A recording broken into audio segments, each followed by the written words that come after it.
And get started. Great. So we're going to go ahead and get started with some introductions and our icebreaker, and I will drop it in the chat. So as usual, we're just going to do our name, preferred pronouns, title, agency or organization, and then we're just asking you to share a memorable summer experience from your childhood. And I could go ahead and get us started. Maria Mendoza, she, her, ella, pronouns, early learning hub coordinator. And I think for me, I was really thinking about this. I have a lot of really fun summer memories, but I was thinking about the summer reading challenges and just how competitive my sister and I would get about the summer reading challenges. It was not a joke in our household of like who could read the most books and all of that. So it's pretty fun. And I really just enjoyed the sunshine, road trips, all of that, but it all included a book with it. So and I will go ahead and read a couple if anybody else drops some in the chat, or if anybody wants to come off mute and share theirs. I see Athena from South Central touring all of the lighthouses that were open in Oregon with my grandparents. Oh, I also had a book or six. Yeah, thanks, Athena. Nancy, picking huckleberries at summer camp. That's a great one.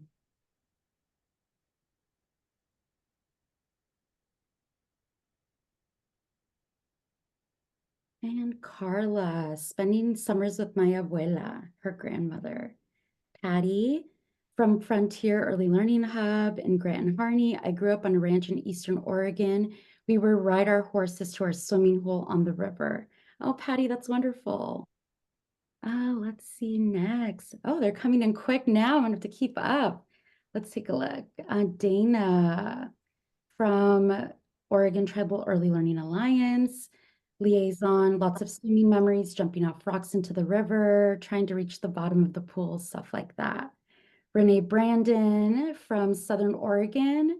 I was a feral creature in my childhood, loose in the woods and on the streets. Thank you, Renee.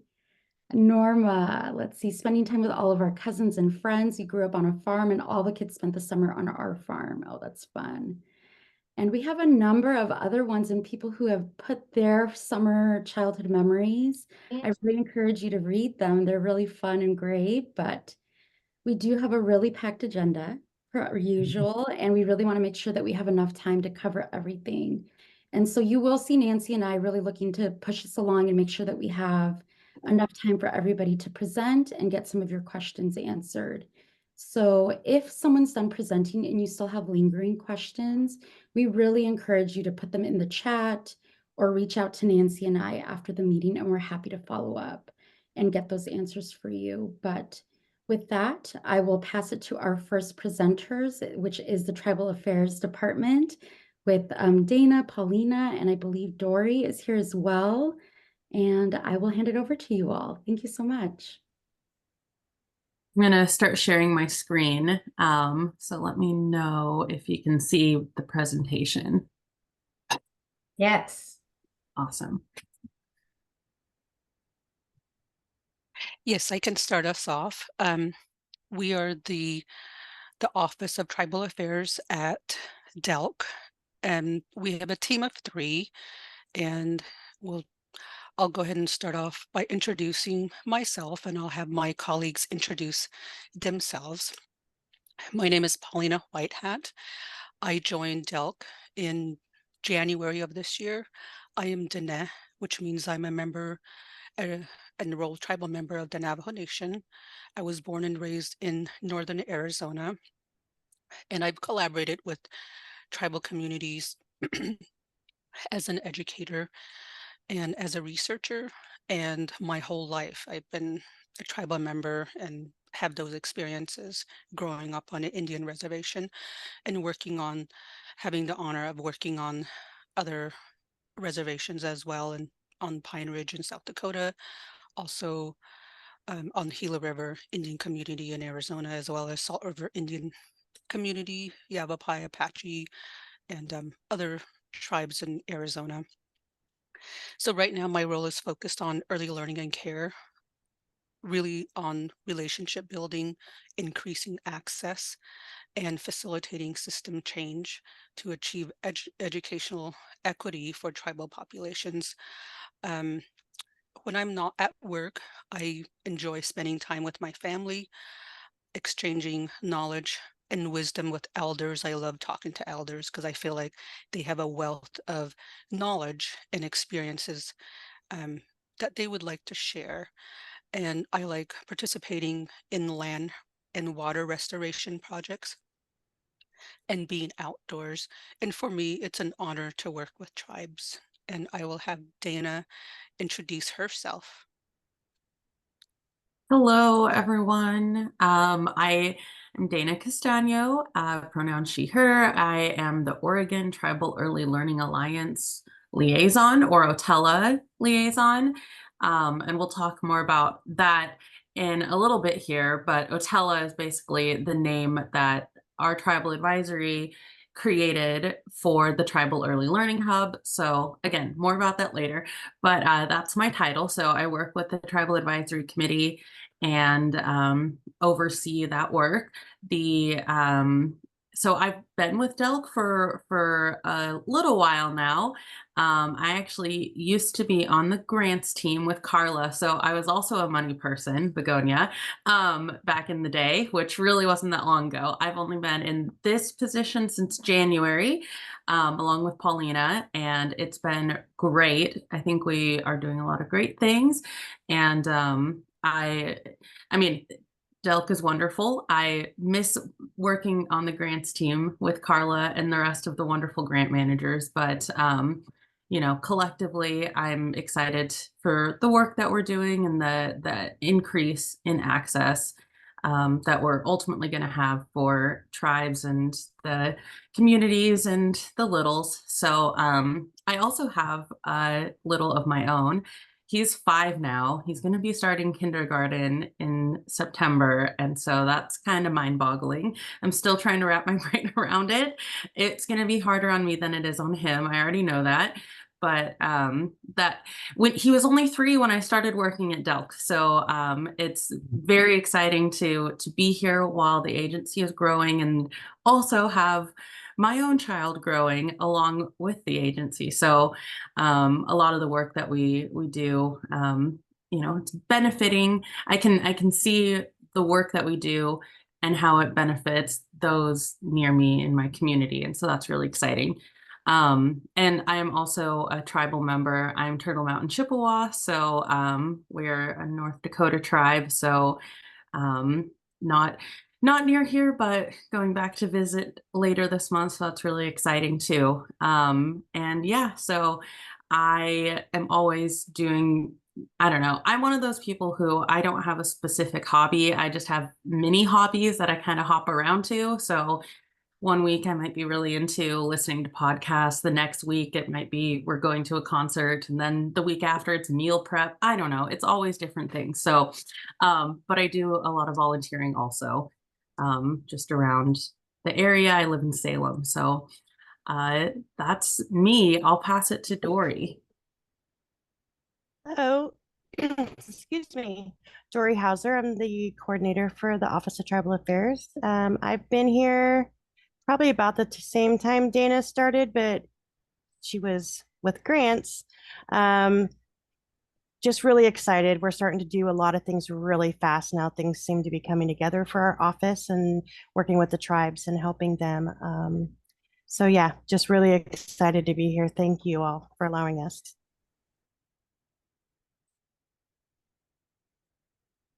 Yes, I'm really grateful to have a great team that's doing this work and working with tribes. And it takes a lot of like knowing the history of Delk and understanding like the different government structures that each tribe has, and also really thinking about and listening to what the priorities are for each tribe, because the tribes have their priorities too. And so what our office does, the Office of Tribal Affairs at Delk, to put it like simply, like so that a 3rd grader could understand, we put a spotlight on the needs of children and families who are members of tribes located within Oregon's borders. We work with DELC staff, teaching them about different tribal governments and how their laws and customs are the same or different from the state of Oregon. So that's what we do. And our office serves as a single point of contact for tribal issues. And we aim to brief and provide education to DELC and our partners, the units and staff on tribal affairs, business, policies, and best practices. And our director, who's me, serves as an advisor to the early learning system director and the executive leadership team to center tribal voice in the work of our agency and to really honor the government to government consultative approach. And this means like really understanding what tribal sovereignty is, because that's one of those terms and one of those concepts that people don't understand. So that's what our office does to help people understand that concept.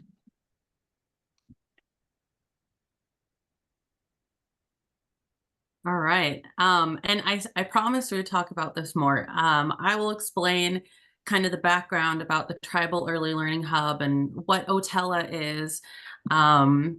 So I guess I'll start with going back a while. So many of you have probably been around longer than I have in this world, but in the early learning world, that's what I meant to say, sorry.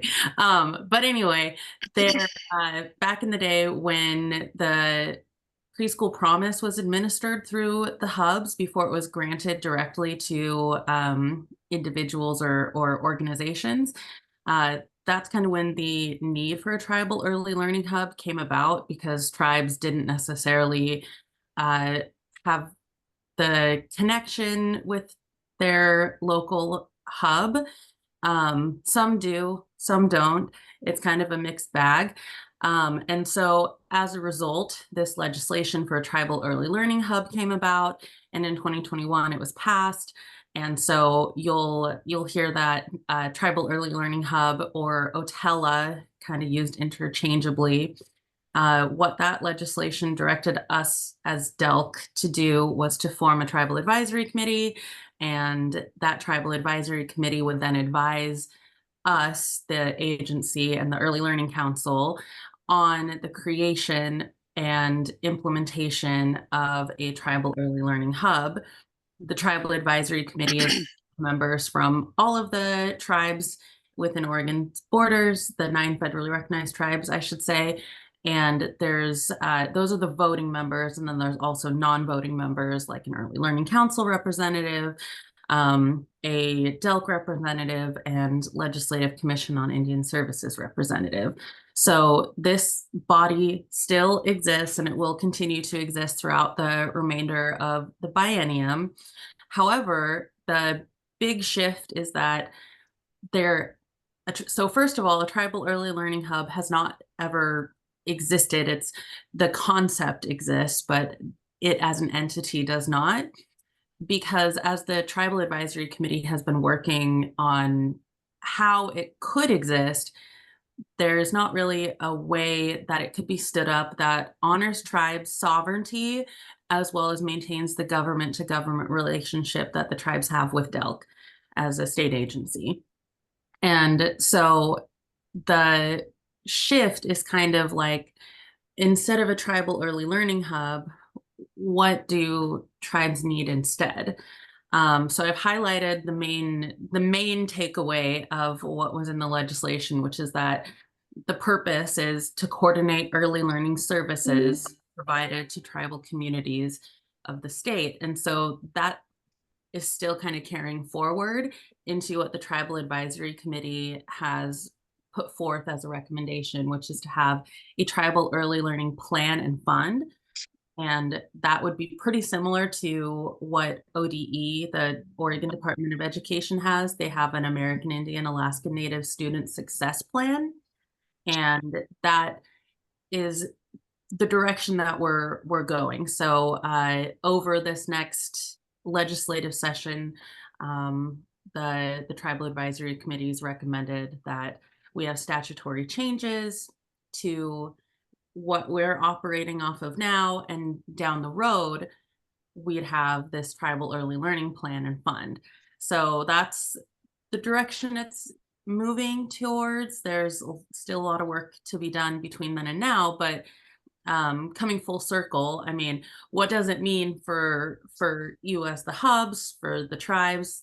Uh, that's a great question. But basically, the work that hubs are doing now, you would continue to be doing that for tribes as well. It wouldn't, because there's not going to be a tribal hub.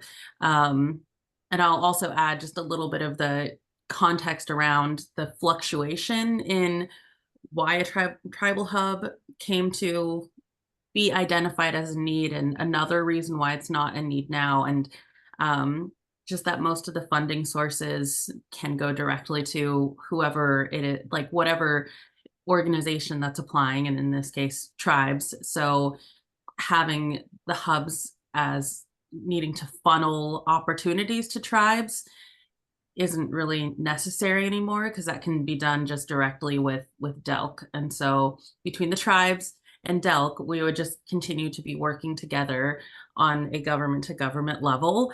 And I realized that I should have switched over to this slide, but this kind of walks through what the future work is going to be, and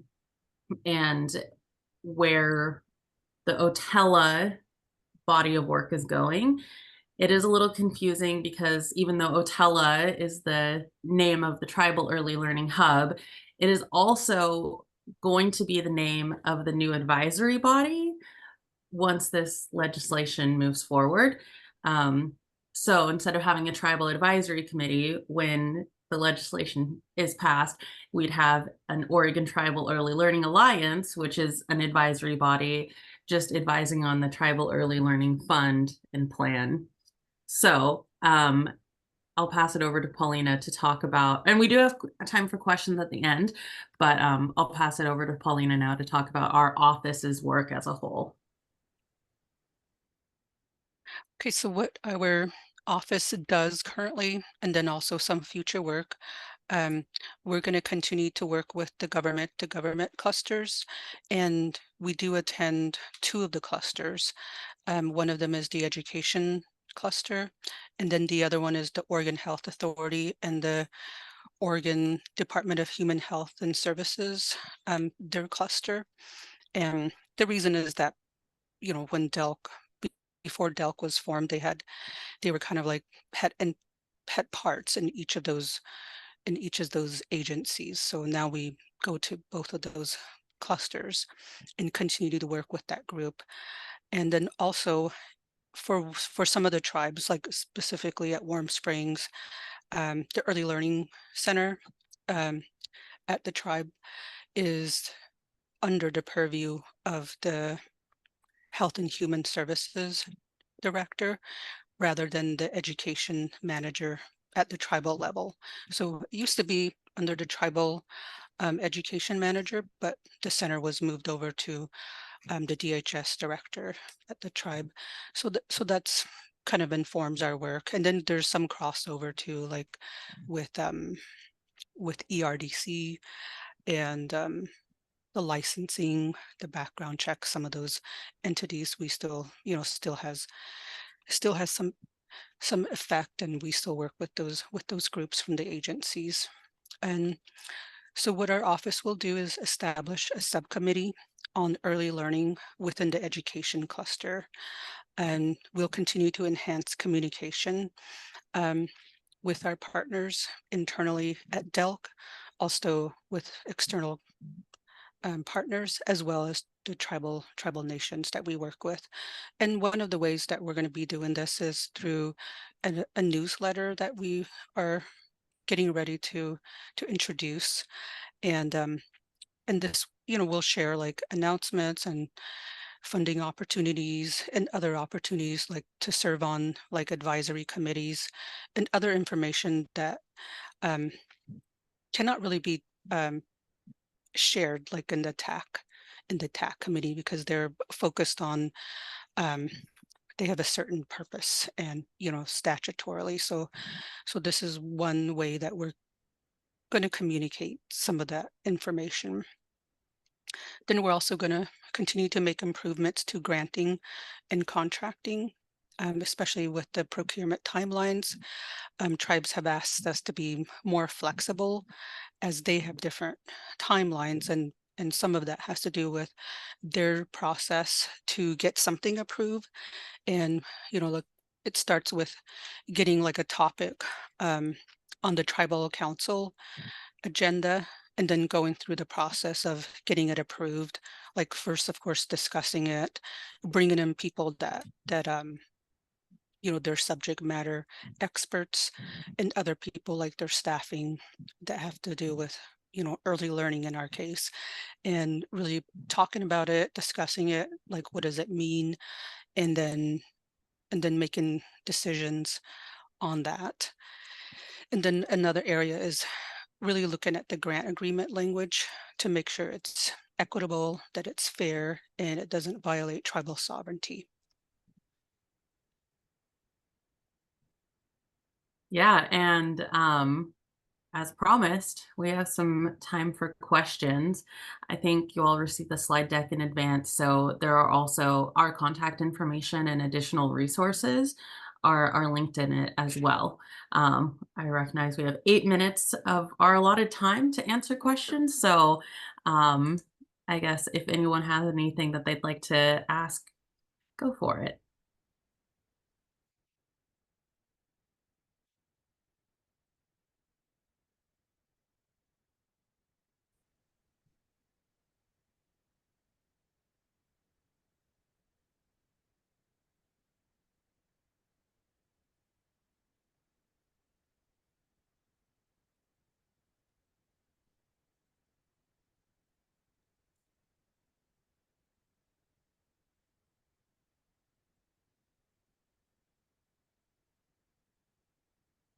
Great.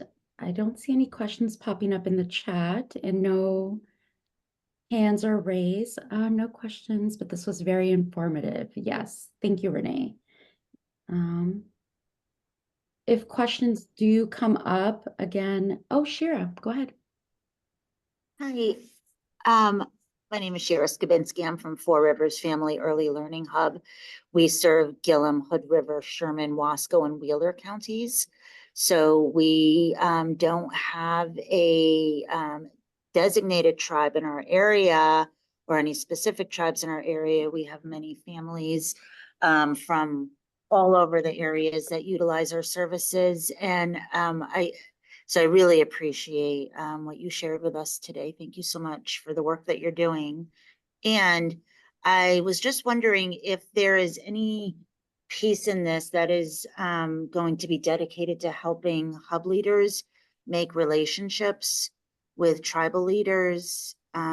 So that, because in every area, relationships are so important, and just trying to kind of figure out if there's any way that liaisons will be created, or how we could help kind of step into the spaces.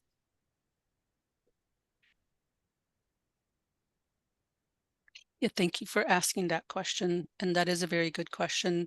And we've been exploring that, that ourselves, really focused on relationship building. And that is something that we would like to focus on, and then also be part of our work as well. And I think it's really important to have relationships with tribes, and be engaged with tribes, especially tribal leaders, and then really building positive relationships. And I would say, like, one of the best things that people can do is, like, find out who the tribal leaders are, and especially with the 9 tribes, and kind of understanding like who's on their leadership, who's on their council, as well as finding out like who the early learning education manager or director is, and who's also doing like the work on the ground, especially working with families and then as with children, and really getting to know them. And one of the things that they have that they have said is like to come out and meet them. And they're usually open to, seeing them in person, whether it's at their center or if there's a community event like a powwow or something, some kind of social event that they have going on in their community. And I know sometimes people are like, well, I think I have to be invited. But if it's a social event, something like a powwow or other events, people are welcome to be there and just go out and, just make that effort to go out and meet who they are and just really, listen and meet people. And if you do know somebody in the community, maybe you can tag along and ask them to introduce you to Paulina, some we've got, people. oh, sorry. And Go ahead. because, from the tribal perspective, that really shows that somebody's making an effort. And again, like really listening to what people are saying without interrupting them or arguing with the tribal leaders. Those are like not respectful things to do. So just listen, be engaged, and just really like take in whatever is happening. Go ahead. Somebody said something. Yes, Paulina, thank you. I'm noticing a couple of chats, and Begonia has her hand up, but let's start with Athena. She says, we previously heard that it was important to Otella members to have family representation involved in the decision-making for the tribal hub. With the switch away from a hub to an advisory committee, is this still a focus of the group? Yeah, so I'm just replying in chat, but happy to talk about it also. So there's actually two things to that. So first of all, yes, family is still going to be involved in the future Otella advisory body in the language that's been proposed for the Tribal Early Learning Plan and Fund. It would be that there are advisory members who are either parents and caregivers, as well as providers and educators. So there's a minimum of 2 of each of those, with the opportunity for more. We still have to work out like who are these people going to be. And obviously it's hard to have a very large advisory body with many people. We still want to have the voices at the table, but that is still included as an area that's important. The distinction kind of is in the, and I'll go back a little bit in this, the way that it worked in 2021 when the original legislation was passed.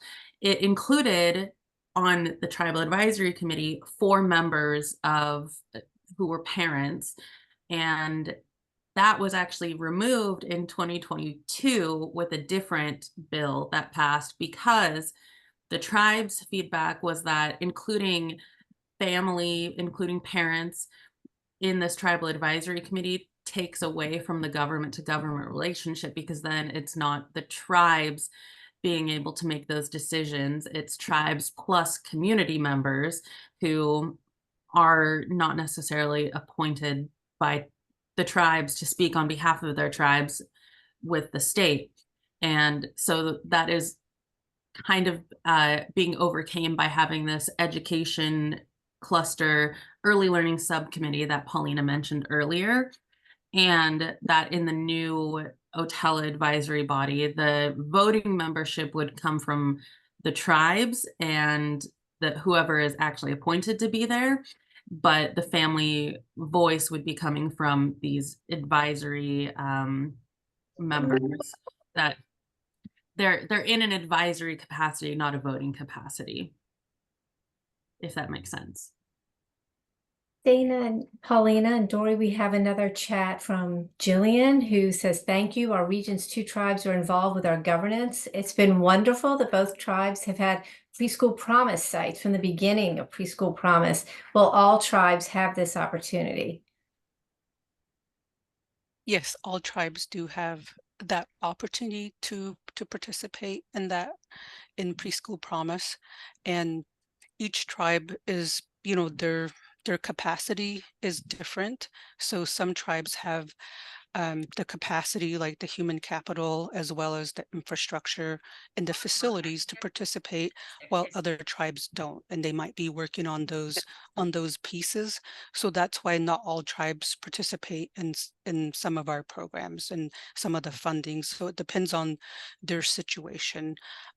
So it may not look like, all of them are participating, but some are working on like their infrastructure so that they can have the capacity to operate their early learning care. And then some of them might be exploring like subcontracting to other partners in their area, like at the county level or the municipal level or the federal level. So there's different ways that they're working on this. So we're just helping them explore the different opportunities that are, different ways that they can achieve that. And I don't know if you have anything else to add to that, Dana. Yeah, I would add that there were also barriers, just administrative barriers to the funding, language in the grant agreement, the procurement timelines and things like that, that have also in the past contributed to tribes being unable to access the funds. And so we, as in the Office of Tribal Affairs, have done a lot of work in taking the steps to be able to make changes so that it is accessible. And then the other part is the relationships, because, like you all know, relationships are very important.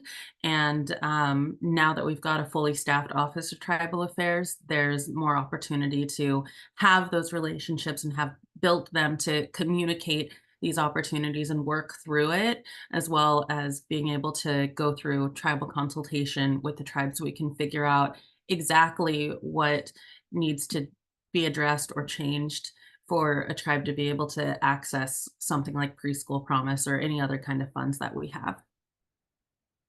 Thanks, Dana. I think we have time. We're a little bit over, but I want Begonia to be able to ask her question.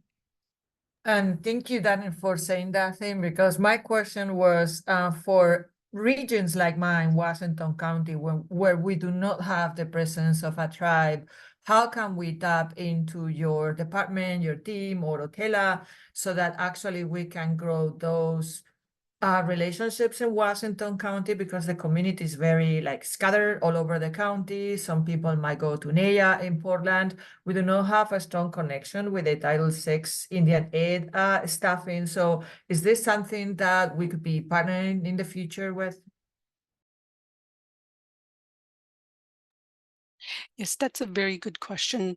I know right now DELC is focused on, like establishing relationships with the 9 tribes. And the next part of our future work is really reaching out and listening to tribal members that are in urban spaces or they're away from their tribal lands. And then we also have tribal members that are members of tribes outside of Oregon that live in Oregon.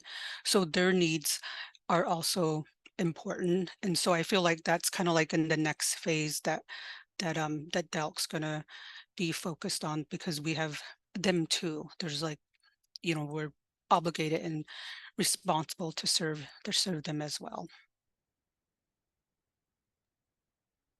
Great. Thank you so much to our Tribal Affairs Department for this wonderful presentation. And we really thank you. And I think with that, we're going to hand things over to Norma to talk about our customer service survey project. Thanks, Maria. Do you have the slide up, or maybe Nancy has it? And if not, I can pull up. Give me a second.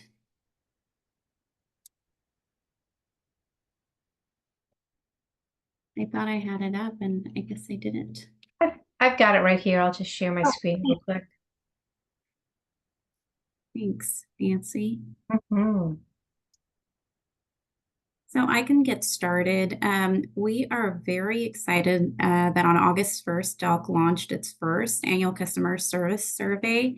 The survey is really designed for the customers of DELC services. So that includes early care and education providers, program grantees, tribal organizations, and other external partners.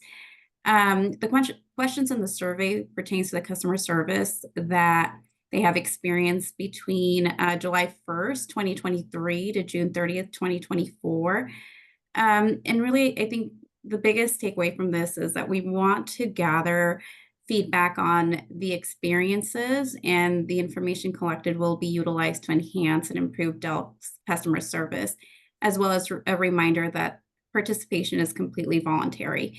I do have Dawn and Dylan on the line in case there are any questions that you guys may have.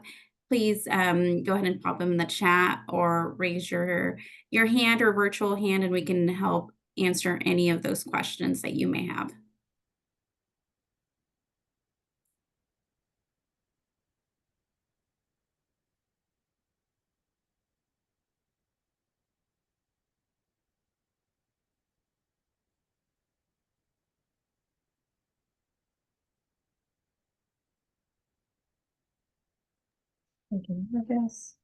I did drop the talking points as well in the chat as well. In case you all get questions, there's just some guidance on the purpose of it and just some more information to help in case you guys are posed any questions. Thanks, Norma. Thanks for coming to our meeting and sharing that slide. I think we will hand the mic off to Dawn and Brooke to talk about caring communities. Dawn? Yeah. Hello, everybody. My name is Dawn Taylor, and I'm the Director of Organizational Development with Delk. I've worked with many of you in places, but I know that there's some new people as well. And then Brooke, do you want to introduce yourself real quick? Hi, my name's Brooke. I am our COO's assistant, and sometimes I get pulled in to help with project management. And when they told me about this exciting statewide tour, I was eager to help. So that's who I am. Great, thank you, Brooke. So we're really excited to kind of share with you this information. You know, for the last year, we really had to kind of lean in internally and stand up the new agency. And now that we are a year and a little bit in, our executive team is really wanting to get out in community and talk to people and understand where the community needs are. And so the purpose of the tour is really, like I was saying, to really provide an opportunity for agency leadership to hear about the unique issues in your communities. And this is going to be an ongoing adventure across the state as we move forward. And so some of the things, it's going to look different in every region, but some of the things that they're wanting to see is like to visit an early learning program, do some meet and greets with early learning leaders, meet with some key legislators. There might be some business partners where there's some cool work going on, or any other unique partnerships. And so really want to see what's happening in community. I wanted to share who our executive leadership team is with you all. We've just added a new member, but I think most probably know Alyssa Chatterjee, the director, but we have Joel Metlin. He's the Deputy Director of Programs. Cooper Brown, Director of Operations. That's who Brooke was talking to. David Mendel, Director of Policy and Government Affairs. We've got Kofi Dezoye, Social Equity Director. Alicia Gardner, CCLD Director. Kate Consalves, the Communication Director. Our HR Director, Heather Thomas, and you guys just got done having a conversation with Paulina. And so they will be coming around, like 2 or 3 of them. It kind of depends on what's going on, and wanting to kind of have some time in community. This is everything in italics is tentative. We want to work with you guys to understand what's going on in community. And we're also really looking to leverage existing times when exec team might be out in the gorge or down in Southern Oregon. And so we're wanting to have more conversations with you all, and we've kind of grouped these based on kind of areas and thinking about times of the year and all that good stuff. And so the first one that we're hoping to get set up is September 12th, because there is the government to government. I think it's the education cluster, or it might be another, is happening on September 13th.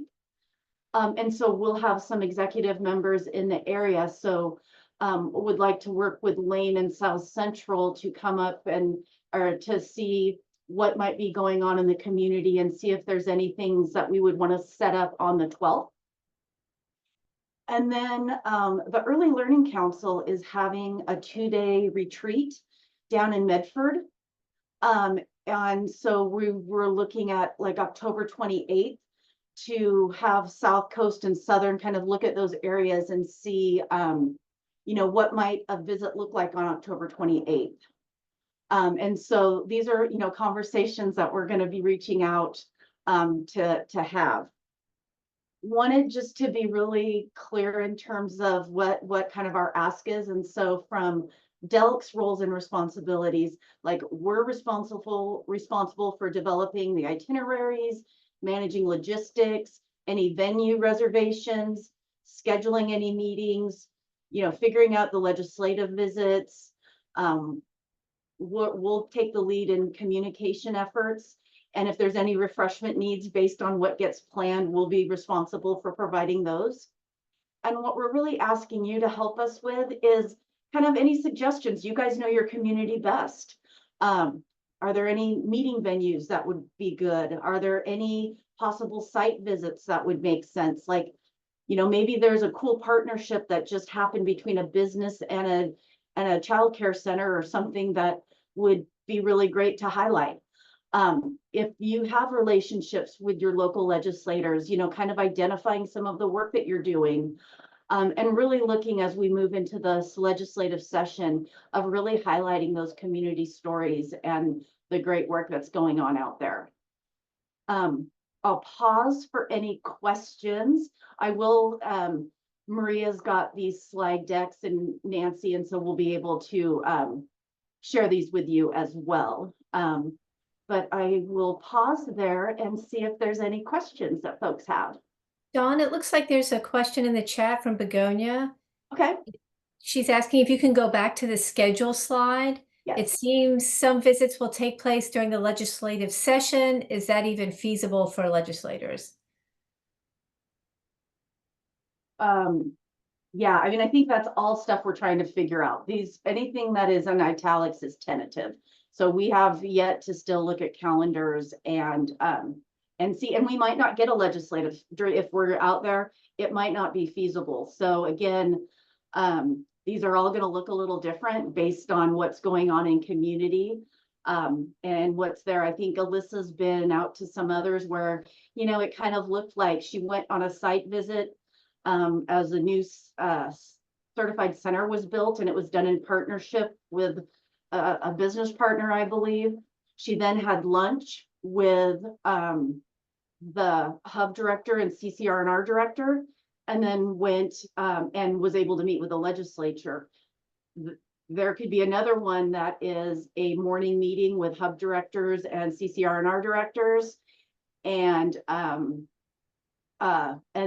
might not be a legislative visit. It would go right to a site visit in the afternoon. So it's really going to be dependent on what's going on.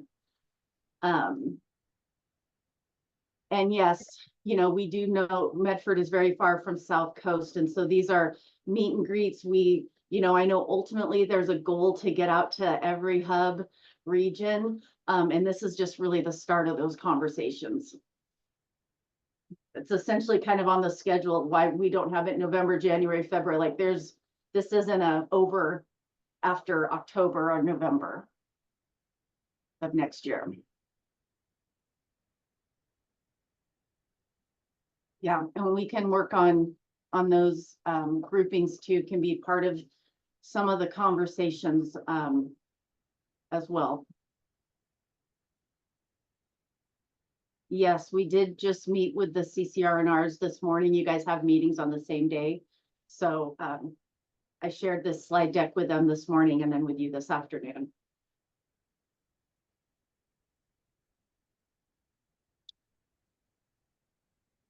So Dawn and Brooke, as more questions come up about scheduling or where to meet, Hub directors should just be emailing both of you about that. Yes.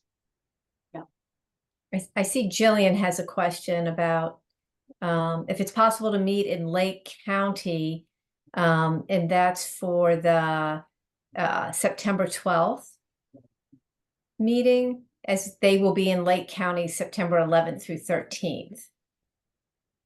When you say we, is that you, Jillian, or like who's the we? Just want to make sure I understand. Oh, okay. It will be staff and then, members of governance. Things tend to happen regularly in Roseburg. And so we've really been working with Lake and Klamath counties so that Douglas County / Roseburg is not the favored child, because that's been an issue we've been working on for a long time. Mhm. Is that in Lakeview? Is that where you're meeting or? Yes, Lakeview. Okay.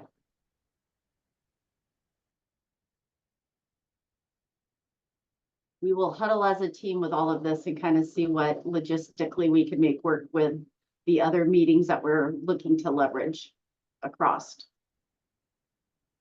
And are you seeing the other two chats, Dawn?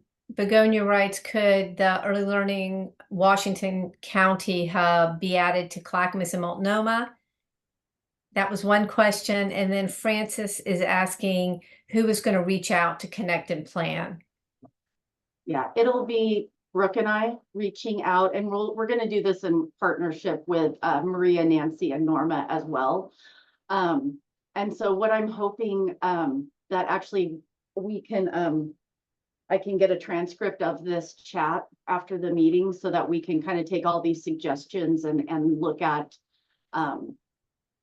incorporate this feedback in the best way that we can. I'm taking notes and recording all the suggestions too, in case Zoom doesn't give us like a chat log. Thank you so much, Brooke. I'm not that coordinated to talk and take all those notes. So thank you. Yeah. Thank you.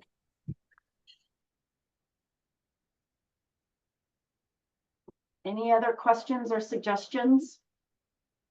Nancy, I'm wondering, if this is Francis, I'm wondering if they could meet with us when we have our monthly meetings, right? Like, Oh, just a yeah. suggestion, right? That makes sense, because November will be here before we even know it, right? So if we all could meet like in those, that would be great. So we're already love in that the suggestion. 11 meetings. Yeah.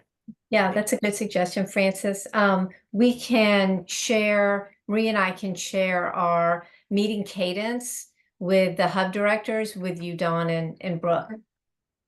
Be great.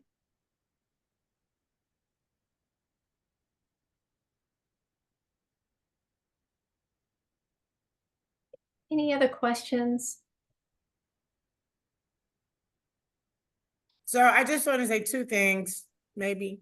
I agree with Washington County connecting with Clackamas and Multnomah, because that just makes sense, right? We already do regional work together all the time. And then the other thing is, Begonia's question, or somebody's question, was we are doing a legislative tour right now. Like, all labs are doing that. So that's kind of like, I mean, I'm gonna have legislators there. I mean, we can have those conversations and everything else like that. But I mean, is that really gonna happen? It's considering we'll be in session. I'm just saying, wondering. Yeah, I mean, I think those are as I said, those are examples of things that might happen on the tour. So I think it's going to depend on what's going on at the time. It's not it's something that may be there to happen, but there can be other times, even when they're up in Salem, to meet and talk with them. A lot of it will be understanding kind of your relationships with them. And potentially, I mean, they'll be meeting with them up here for, they'll be in Salem where we are too. So they'll be up here for other opportunities to meet with legislatures as well.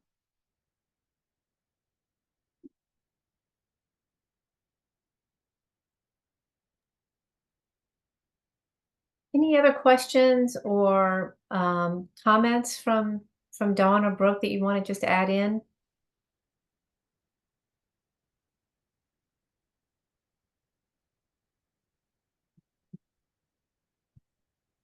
I'm seeing Jillian's good comment. My hope is that there will be inclusivity of frontier and rural areas.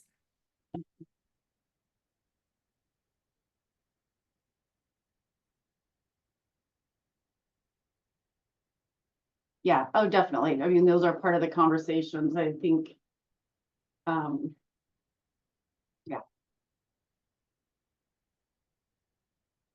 Okay, I think we can wrap this section up. Dawn and Brooke, thank you so much. Thank you all. Have a great rest of your meeting.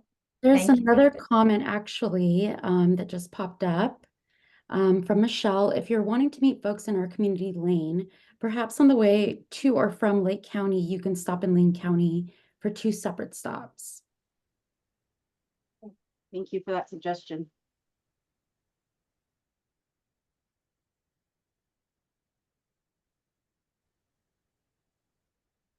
Okay. I'm going to pass the mic over to Dana to talk about Preschool Promise. Thanks for being here, Dana. Thank you. Good afternoon, Dana Yoon here with Preschool Promise. Just that I normally don't attend this meeting because we have our Preschool Promise have enrollment meeting, but given that we just sent our guidance for the Preschool Promise waitlist, I thought I pop in here and just, go through the guidance and answer any questions. If for some reason we, are not able to go ahead and get to your question, like during this time allotted, I will be staying with Nancy and Maria and just have like a little quick office hours, like after the end of the meeting. We also do have consultations available or a meeting. You can go ahead and, shoot me an email and we can go ahead and meet. Yesterday I had the opportunity to meet with Frontier Southern Washington, so that was really nice. Because one thing that I noticed going through this process and what our internal work group is noticing is that each hub is very different, right? So our waitlist process, I feel I'm excited because it does allow us to be really flexible to go ahead and meet the needs of Frontier, which are going to be very different urgency and level as Mary, Marian, and Polk, right? So that is one neat thing that we are excited about our Preschool Promise like waitlist process, is that we're able to just really accommodate and just really go off of like your urgency and then your timeline. So for those of you who may have not taken the had the time to review the long email with a lot of documents, I'm going to go ahead and just give you a quick little debrief right now, and then we'll open it up for questions. And then as I go, I will go ahead and answer some questions available. The email that was sent to you did include an FAQ, so we were able to go ahead and get that developed before sending the email out, just to go ahead and help answer the questions as well. So let me share my screen here real quick. Okay. Can you see my screen, Maria? Are you able to see it? Okay, cool. So just as a quick, before I forget, all of these documents, all of the, including the PowerPoint presentation, they have already been uploaded to your dashboard, your hub dashboard. If you look on the right side, you have everything, including the presentation that I'm going to go over right now. So just a little FYI, I'll still go ahead and send the presentation to Maria and Nancy to go ahead and attach it with their meeting documents, but you have access to everything that was included on the email, the guidance, the form, the FAQ, which we are looking to continue expanding on the FAQ as we get more questions. And then also like the link to that dashboard where you can go ahead and see all of the applicants on the wait list, but just as a little FYI there. So for our hub guidance, what really are doing is really trying to go ahead and partner with you. For those of you that have been part of Preschool Promise for, the past years, normally our process is that as soon as the RFA closes, if we are not able to reallocate all of the slots, those slots just come back here to the department, and then we just wait for another process before we can do reallocation all over again, right? Or if there's like slots that become available during that program year, And then I get asked, so when can we put those back in community? It normally is next time when we have a full RFA process. So with this last RFA, our intent was to go ahead and try something new. And that was through our Preschool Promise applicant pool waitlist. All of you were able to go ahead and establish a small waitlist pool. In some regions, it may work that well. Maybe you had, a lot of sites that are available. In some of you, it may not, because maybe we didn't have a lot of people that apply and so on. So I do, but at least throughout the whole state, everybody has someone or a site on the wait list. Whether it meets the needs of your community or not, that is how you're going to tell us through this assessment guidance.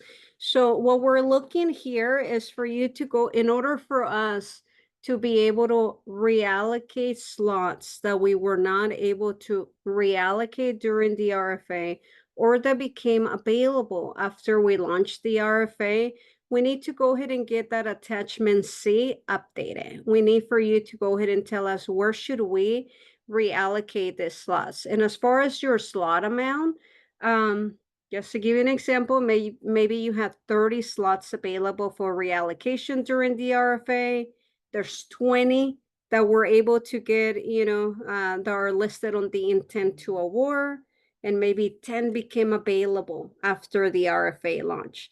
That means that on that document that I sent you last week, you're going to go ahead and see 20, right? Because we're taking into account what's on the intent to award. There's a possibility that maybe some of the slots that are on the intent to award, maybe some of those new grantees don't reach full execution, which at that point, they still come back for us to be able to reallocate, right? So that's kind of how the numbers work, if you were wondering. I did connect it with a couple hubs just so, there may have been a little bit of error there on the document. So I will be sending a revised document with the amount, and those hubs have already been connected. So if you didn't get an email from me, that's because the number that was on that is on that document is the number that's accurate. If you have any questions on the number, how did we came up with the number, don't hesitate to call me if this doesn't make sense as far as the RFA, intent to award, and what became available. Let's go to the next slide here. So what we have is, we asked you a couple weeks ago, like, hey, what is the best way for us to go ahead and get that attachment C updated? After the RFA, one thing that we received, like after the RFA, is like, hey, that attachment C was very constricted, right? We only gave you priorities for the slots that were available. So now we need to go ahead and get things updated. So in some of you are like, I want to give you the whole hub region. I need a little bit more time. So this guidance actually gives you 3 options by which you can go ahead and get that document updated. One is what we call our option 1. You may be looking at your attachment C and you're like, everything is in alignment. I do not need to go ahead and like revise this data because everything makes sense, right? So you're just saying everything that was published is still true right now. So that is an option. You can go ahead and decide to just go ahead and leave your data as it is. The only thing that we want you to be aware of are 2 things. 1, you still need to go ahead and submit the form and let us know. And 2, we need to go ahead and ensure that you provide reasoning, like why you're not opting to go ahead and update your data, especially if you have like people on the wait list, right? Because families are going to want to know, like, wait a second, like Erin's on the wait list and she wants to serve Preschool Promise, but you're not releasing the slots, right? So we need to be able to, we need your help to go ahead and provide us with context as to why you're opting just to go ahead and keep that. And now, because we are not able to reallocate to anyone on the wait list, that means that we will need to open up another RFA, right? We will need to go through a whole process of opening the RFA, because we, at this point right now, we are only able to reallocate to those sites that are listed on your waitlist pool. Okay, so that's for option number 1. And Maria Nancy, If you both can help me with the chat in case questions come up, we can take questions at the end, but I'm not able to look at the chat. Okay, thanks. In the chat so far, so. Thank you. And then we have option 2. That one is like, hey, we need to go ahead and get started. We know where we need to go ahead and allocate those slots that are available. We do not have time to go ahead and do a full analysis of our entire hub. Submit your order. It's kind of what I like to call option number 2, right? It's like you're just submitting your order for where you're wanting those slots to be reallocated. What that process is going to look like is like once you go ahead and submit that information, then we're going to look at the applicants on the waitlist pool, and then we're going to give them a new community needs score to see who's in alignment. If there's someone there that is in alignment with where you're prioritizing for those regions within your hub region. I mean, so that's option number 2 is really just I have 20 slots available. Here's the zip code, here's the setting type, language of instruction, where we need them to go ahead and be allocated. And then we take a look at the wait list, and then we can go ahead and start the process. So that's option number 2. Go ahead. Can I interrupt before you go to option number 3? Jessica asked, will the waitlisted agencies stay waitlisted, or will they need to reapply next RFA? That is a great question. Right now, the entities that are on this waitlisted, they are eligible for additional slots for the whole entire program year 24-25. There is an option that if we were to go ahead and open another RFA, we may ask them if they want to stay on the wait list or not. Full disclosure, we haven't got to that point yet as far as like what happens. All we know right now is that this size are eligible right now for the full program year. So that will be until, the end of the program year. Okay. Alrighty. So we go on to option number 3, and that is you're providing an assessment for your entire hub region, right? You're doing analysis. It's not really off of like the slots are available right now. You provide a full analysis. You go ahead and give us so there's no slots, right? You're not submitting the order. You're providing us with prioritization for your entire hub. We know that some of you are already starting those discussions within your local partners as far as like what are trends looking at. Do we need to go ahead and shift things around? So that will be option 3. That also, and you can update it. So you can go ahead and submit it, and then things change. We can go ahead and get that updated. Our intent, if you look at it, is that option number 3 is that document stays active for a very long time, and that we can use it throughout the program year should more slots become available, right? The other deal is that we can also provide that information to our CCRNRs and say, hey, we really need, we need to go ahead and prepare applicants on this zip code, and these are the type of applicants that families are wanting. So it does give us a little bit more information. But like I said, when you're looking at these 3 options, it's really what is in the best interest of your community. What's the urgency level also for your community? Some of you don't have any slots available for reallocation, right? So that may take some time. You may just go ahead and, wait to go ahead and do a full analysis and present your option number 3. And we just have that available in the event that grantee ends up dropping out from the program, or we end a grant agreement. So that's the difference between those 2. Is that one, you kind of have to submit it every time there are slots available. Yesterday, one of the hubs that I spoke with, they're thinking of doing like, hey, we're going to go ahead and start with option number 2 because we have slots available right now. We need to get this ones in community. And then later on, we're going to go ahead and update our data and then do an option number 3. So then we at Dell can go ahead and have like your priorities as an entire like hub region. Some considerations that we're asking, one of the number 1 questions that came from the RFA from like applicants was, where did the hubs gather this data or this prioritization, right? Like why was it that zip code and that provider type? So you will see that on the form, there's an additional column that has been added that says like family voice and determination. So when you're providing us the zip code, the number of slots, the provider type, and the language of instruction, go ahead and add your reasoning as to why. Like, where are you gathering this data? Whether you're using like waitlist information, parent surveys, parent feedback, whatever that may be, that's going to be really very helpful for us here internally. And as you're considering and determining your slot, like reallocation, consider, where all the other like publicly funded programs, is there a OPK Head Start program close by? Do you see like low enrollment in those regions? We probably don't want to do that. Like take a look at your waitlist region. Your waitlist numbers, family preference. Has there been any shifts in income levels or population? So this like just goes over some of those considerations as you're determining.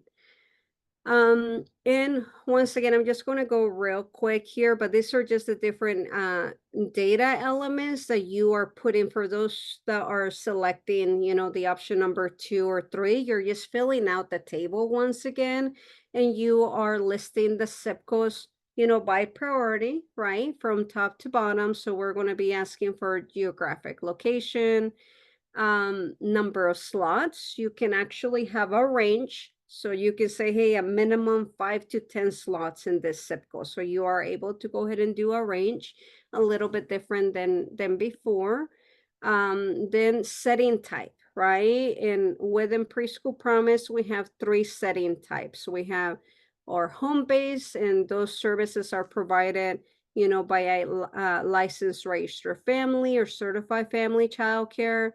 Center-based, that's going to be normally your licensed center-based programs, and school-based. And one thing to know is that could be a licensed exempt provider, or that could actually be maybe cultural specific organization inside a school base, inside an elementary school or a high school. I think, we really rely on your knowledge there and your engagement with parents. Like sometimes parents are they consider like a school base a center base, right? And sometimes they don't. They actually see the difference. So when you're indicating whether a center base or a school base, like make sure that like what is that understanding for parents, and make sure that it's in alignment. I believe Northwest Abby was sharing a couple of weeks ago how like in her hub region, like parents, they have done a lot of intentionality on ensuring that parents know the difference between those two. And some parents are like, no, I want a center base because I don't want my little ones to be around like older kiddos, right? So just kind of putting the little asterisk there when you're indicating like center base and school base, is like, has there been that education with parents to know the difference? And then we're, adding language of instruction, and then the new column, which was like family voice in determining, in determination of priorities. Like, why are we selecting this? What kind of data are you using to go ahead and inform us of that? Here's just an example of the form. You've seen this before. This is what make your attachment C. As far as the timeline, we want to go ahead and partner with you.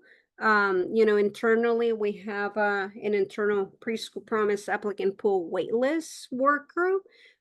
This is a new process for us, so we're learning a lot, but we want to go ahead and our goal is to go ahead and like move as fast as you want us to move, pretty much. So like our commitment is that once we get that data from you, especially for those selecting 2 or 3, is that we can go ahead and get the slots allocated within 21 days of receiving your information. We just received data from one of the hubs yesterday, and we're starting the process already. We're going to go and check the community needs score. We're going to go through our allocation process. So that was really cool to see like the data come back.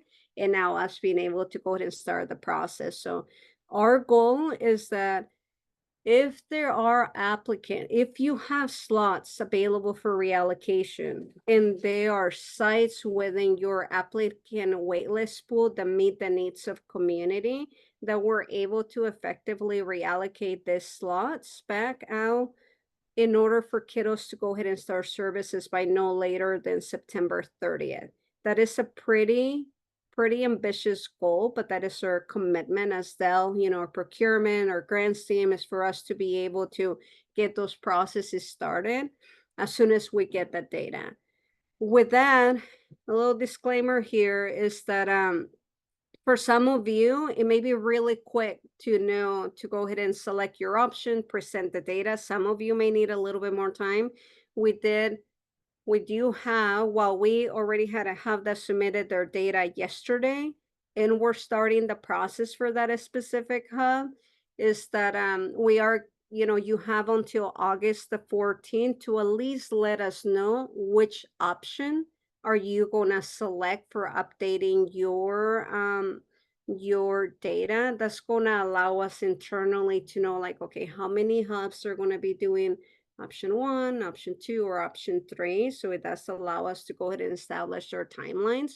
Or, once again, if you're like, I know my option, I have my data, here you go, Dell, go ahead and send that to us by email as well. So I'm gonna go ahead and stop sharing so we can answer any questions. Disclaimer, I'll try to do my best.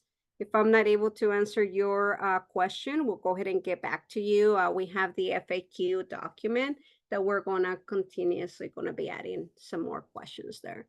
But Jillian, go ahead. Sure. I appreciate all the words. I read it and it's great. I have two requests. Sometimes in history, fortunately or unfortunately, sorry, I have a cold, so I'm trying to talk the best I can. History repeats itself, unfortunately or fortunately.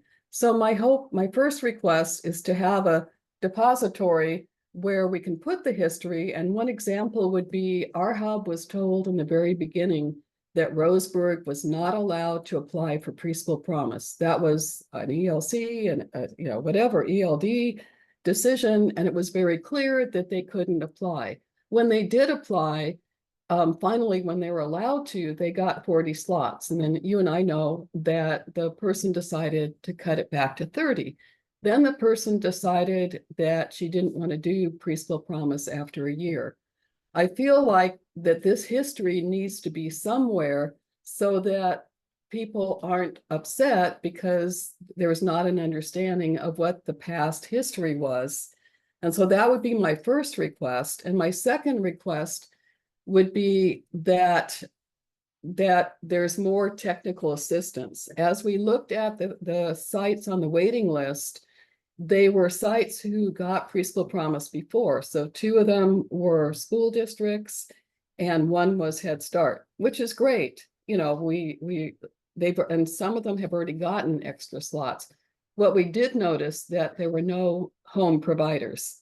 And we did notice that there's no new providers that are given the opportunity to provide preschool promise. And so my request would be, I noticed that it says, please go to your CCR&R and your hub, for technical assistance. Well, both our CCR&R and our hub provided the best help we could, but I don't think that we had the training or the understanding of what was expected, and were surprised when the results came out. So those would be my 2 requests: to have a depository with history so we don't repeat the negative history, and to have technical assistance training so that we can help our partners in the region. Thank you, Jillian. I mean, there's some great feedback, especially with Preschool Promise. I mean, we launched in 2016. We're in 2024. We're very new, but lots has happened over the years in each of the regions. One thing, without going into too much detail, as far as our RFA is, like, currently we have submitted a request to go ahead and get it all analyzed, figure things out, like what we could do better. So our goal is that we can go ahead and come back and you know, what we're picturing is like being able to go ahead and give like a report to each of the hubs and say, hey, in this region here, you know, here's some opportunities or like what we can do and how do we partner for like technical assistance. And then also, you know, we're looking forward to go ahead and seeking some feedback on like the process, right? And how could we like create more collaboration and improve outcomes there. So thank you, Jillian. Appreciate that. Thank you. Dana, I'm seeing in the chat, Shira wrote, could you please remind us what the minimums are for each type of setting? And will these minimums continue to apply for the waitlist programs? Great. Thank you for bringing that up, Shira. I think I owe you an email. So for a registered family, it will be no less than 6 slots. And then for our center base and, you know, other programs is 10 slots. And why we selected that is because if, let's just say that a preschool ends up asking us for 1 slot, is like they're not going to be able to meet like the requirements, right? So that's one of the reasons why we do that. We'll go ahead and make sure we add that to the FAQ as well. And will those same minimums be applying for the waitlisted? So if they're waitlisted, let's say there was 3 slots that got given back, are we going to use that same formula? It's a little bit different when they already have slots and they're just adding slots to it. Does that make sense? So that's a little bit different than like a new grantee, like requesting slots. So we normally like to go ahead and have them, you know, at the 6 or 10. But, you know, an entity can go ahead and already have, like a lot of our current grantees, they ended up adding some additional slots there. And so sorry, Aaron, I don't mean to step on you. So for a preschool setting that's happening in a school district, that would be 10 slots? Correct, yes. Thank you.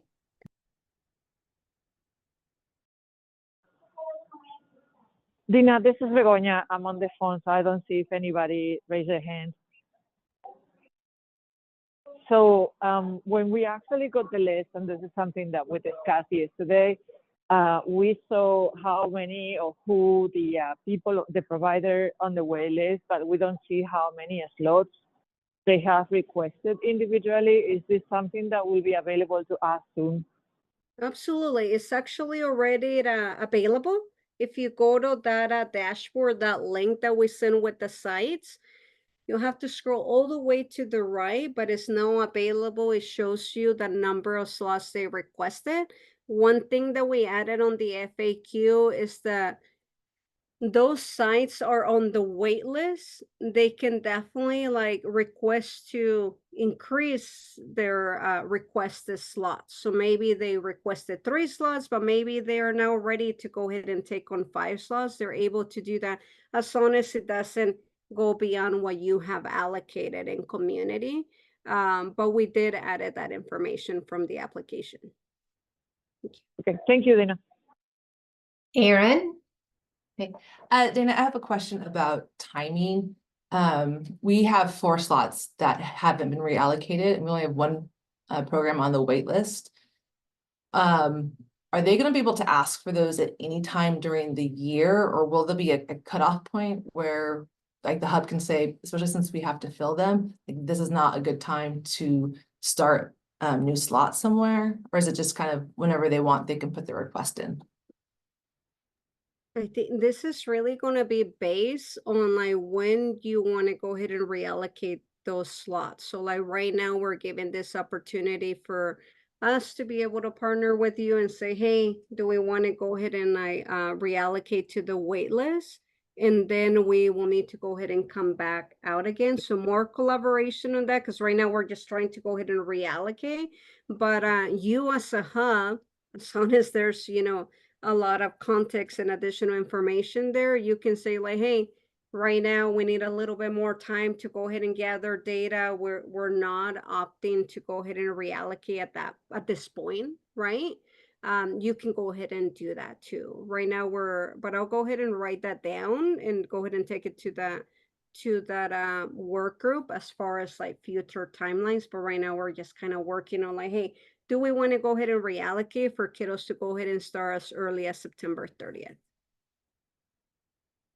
Dana, can I just add to once hubs or like we have the information and the sites have agreed, like we're through that process, they are required to start within 21 days of that contract. So they wouldn't be able to choose to wait and do it later. Once they're under contract with us, they have a 21-day timeline to begin service. Right, so my thought is more of, so say we put those 4 slots out there and the one entity who's on the wait list, so we don't want them right now. In 3 months, they say, oh, now we want them. Can they request them now? We will need to go through that process like once again, I presume, but let us write that down because I think that's a little bit different there, Erin. But thank you for bringing that up because I know that was one of the conversations when we were developing this. So yeah, but let us get back to you on that one. Thank you. Do we? Oh, it looks like we have Michelle. Hi, Dana. I have a question. So we have providers on the wait list who are the providers that did receive slots. So there's no waitlisted providers who did not receive the slots they asked for. And so I'm wondering, I mean, ideally for our community, the opportunity for the providers who applied, who didn't score high enough to be considered for the wait list, if they could have the chance to respond to any feedback that you might have or that the scorers had for their application if it was too low to make the wait list. Ideally for our community, that would be part of the process so that they could be considered for the wait list and those 5 slots that are unallocated, since at this point no one could have those slots since those providers on the wait list are the ones that received what they requested. So I'm just curious in that specific situation, which maybe we're the only ones in that boat, what we could do, how we could address that. Let's talk about that a little bit. So those entities, those sites that are on the wait list, they are eligible for more slots if they wanted to, or they have the capacity and it aligns with your priorities, right? So that they still do have that option. Maybe their circumstances change and it's like, hey, I want 5 more and it's in alignment with your needs. So just a little bit, a little note on that. As far as like, well, like I apply, I didn't get in, but I want to get in and be considered like future, we will need to go ahead and open a full RFA process for us to go ahead and like, go through a full competitive process once again. So like for these entities that were not selected, they will need to go ahead and reapply. So like for, for your hub region, let's just say, for example, we will need to go ahead and open like another, either like an allocation or open up a waitlist RFA and then ask more people to go ahead and apply so we can add them to the pool. But unfortunately, like those entities who apply and they were deemed not eligible by the language and requirements of the grant agreement, so we're not able to change those requirements and now reopen it again. We will need to open like a brand new request for application process. Does that answer the question, Michelle? It does. And I understand that grant processes vary. And I think, maybe some of us have gone through processes where we might get questions from whoever we're applying for funding to, and then we have a chance to respond to those to then have maybe a more complete sense of who we are and what we're applying for and what our knowledge is. But I also understand sometimes it's just one time only. You've submitted it, that's it, you're done. So just, I think in our community that would be helpful for folks to have the chance to reply and address any low scores, because I think sometimes people sound like they might have misinterpreted something and it really was not based on their skill and what they offer. It just was a misinterpretation on their part, but that's my limited knowledge. So yeah. No, I appreciate it. And I think that could probably be the case for everyone, like across the state, right? We may have had an applicant that were like, we know that maybe like writing it may have not come through, right? We know, and I think I shared with some of you that I was really surprised with some of our current grantees didn't, you know, put maybe a lot of substance there, but we can go ahead and talk about like the RFA and, you know, and the scoring and stuff maybe in future meeting, because I know that we do want to go ahead and engage and like see some feedback. And that's the other, you know, the other side of the situation where like doing a reallocation. I think if you were to go ahead and ask me right now, Dana, when is Dell going to launch another request for application? It's not going to be like really soon, because we really want to go ahead and do some analysis on this RFA. We want to go ahead and improve the system before we go back out and launch another RFA. Does that make sense? We want to be able to learn from our opportunities there and make things better.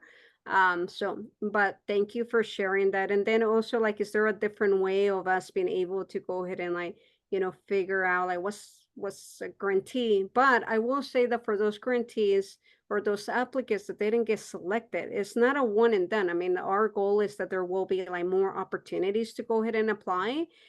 Just the when. Right now, we really need to go ahead and like, you know, we want to get the slots out, you know, and support you. And then at the same time, we want to do some reflections and improvements on our last RFA.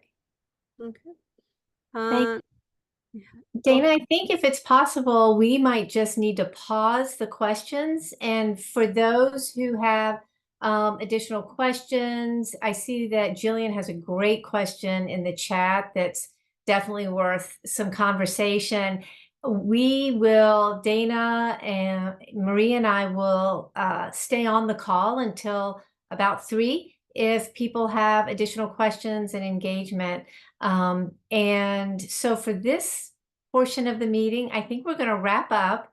As always, thank you so much for being here, for being so engaged. We are always wanting to continuously improve these meetings. So we have another exit survey.